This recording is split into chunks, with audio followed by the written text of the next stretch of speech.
Последние дни уходящего года. Во всех школьных и дошкольных образовательных учреждениях страны проводятся праздничные мероприятия. Не остались в стороне и гагарские дошколята. В детском саду Мрамза утренник удался на славу. Детки подготовили стихотворения и танцевальные номера. Все хотели получить подарок и очень ждали Деда Мороза и Снегурочку.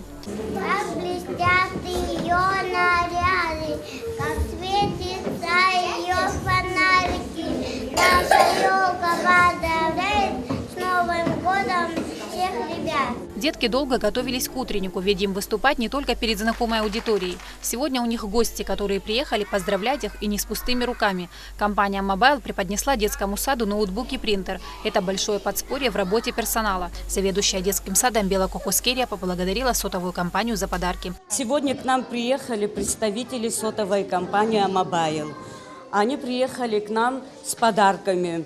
Этот подарок для нас большое значение имеет для детского сада. Но самое главное, чего так ждали дети, это сладкий сюрприз. Подарки достались каждому. Сегодня очень рада присутствовать именно здесь и пообщаться с самыми молодыми жителями нашей страны.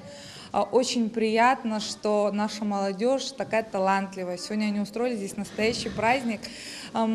Я от лица компании Mobile поздравляю всех с наступающим Новым годом.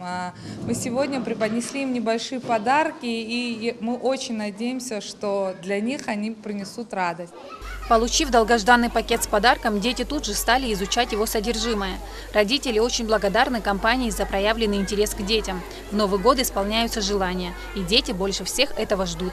Наши дети, они были в восторге, им очень понравились эти подарки, потому что конфеты любят все, и они сразу, не получив их, начали раскрывать. Только за нынешний месяц компанией Mobile были проведены около 50 подобных акций во всех районах республики. И это еще не предел. Сима Аргун, Беслан Джинджолия, Абхазское телевидение.